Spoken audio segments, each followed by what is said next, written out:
400 দ্বারা একাই চেক করতে হবে, বাকি দুইটা একসাথে চেক করতে হবে। সত্য হলে লিপ ইয়ার হবে, মিথ্যা হলে লিপ ইয়ার হবে না। এর থেকে সহজভাবে আর বোঝানো সম্ভব না।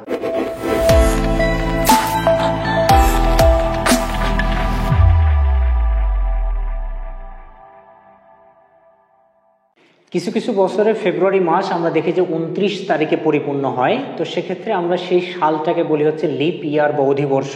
এরকমই একটি প্রোগ্রাম আমাদের এইচএসসি আইসিটি পঞ্চম অধ্যায়ে দেয়া আছে যে কোনো একটি বর্ষ লিপ ইয়ার বা অধিবর্ষ কিনা তার নির্ণয়ের আমাদেরকে ফ্লোচার্ট বা প্রোগ্রাম লিখতে বলতে পারে। এই প্রোগ্রামটি ইম্পর্টেন্ট, পরীক্ষায় আসে।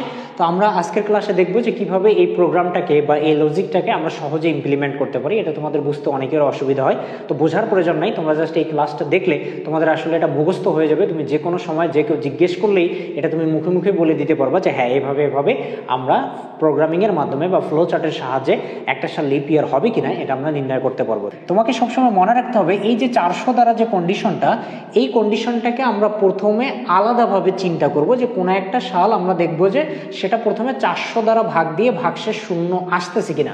যদি এসে যায় তাহলে আমরা সরাসরি বলে দিব যে হ্যাঁ এই সালটা হচ্ছে কি সাল, এই সালটা হচ্ছে একটা লিপ ইয়ার সাল। কিন্তু অনেক সময় দেখা যাবে যে আমাদের এই কন্ডিশনটা সত্য হচ্ছে না, তখন কিন্তু সরাসরি বলা যাবে না যে সালটা লিপ ইয়ার নয়।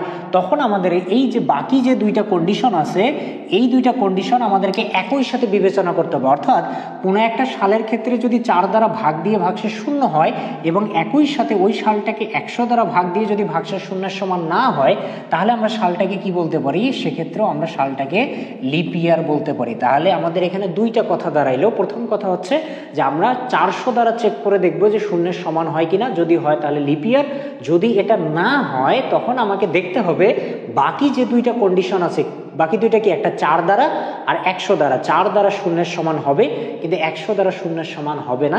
এই দুইটা কথাও যদি সত্য হয় তখন আমরা সালটাকে কি বলবো? লিপ ইয়ার বলবো। আর কোনো ক্ষেত্রে যদি এটাও না হয় এটাও না হয়, তার মানে ওই সালটা কি হবে না, কখনোই কোনো লিপ ইয়ার সাল হবে না। তাহলে মুখস্থ কিভাবে হয়ে গেল যে প্রথমে আমরা 400 দ্বারা চেক করে দেখবো যে লিপ ইয়ার কিনা, সেটা যদি না হয় আমি বাকি দুইটা দ্বারা চেক করব। বাকি দুইটা কি একটা 4 দ্বারা শূন্য হইতে হবে আর 100 দ্বারা শূন্য হওয়া যাবে না। এটা যদি হয় তখনও লিপ ইয়ার হবে, আর এগুলোর যদি কোনোটাই না হয় তার মানে ওই সালটা কি হবে না, কোনো লিপ ইয়ার সাল হবে না। এখন আমরা এই মুখস্থের মতো ফ্লোচার্টটা আমরা সমাধান করতে পারবো। কিভাবে পারবো দেখো, আমরা জানি ফ্লোচার্ট শুরুতে কি করে নিতে হয়, আমাদেরকে স্টার্ট করে নিতে হয়। কোনো একটা সাল যেহেতু আমাদের জানা নাই, আমরা সেটাকে কি দ্বারা ধরে নিলাম? ওয়াই দ্বারা।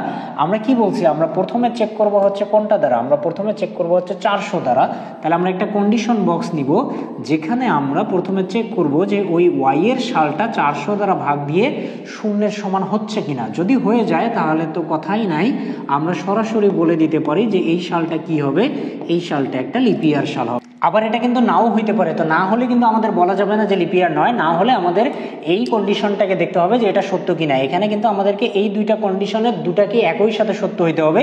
তো একই সাথে সত্য এটা বুঝাইতে প্রোগ্রামে আমরা লজিক্যাল অপারেটর হিসেবে কি ইউজ করি? অ্যান্ড ইউজ করি। তাহলে এখানে কন্ডিশন আমাদের কয়টা? দুইটা।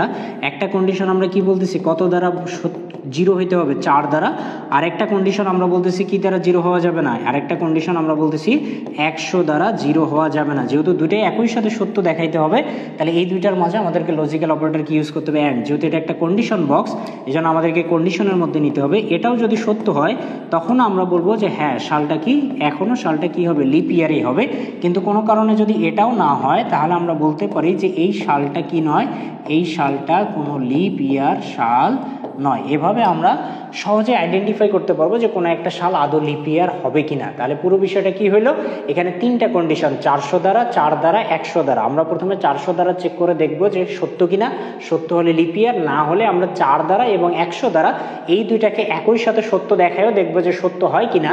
যদি সত্য হয় তাহলে তখনও লিপ ইয়ার, আর যদি সেটাও না হয় তার মানে ওই সালটা কোনো লিপ ইয়ার সাল নয়। তাহলে 400 দ্বারা একাই চেক করতে হবে, বাকি দুইটা একসাথে চেক করতে হবে। সত্য হলে লিপ ইয়ার হবে, মিথ্যা হলে লিপ ইয়ার হবে না। এর থেকে সহজভাবে আর বোঝানো সম্ভব না।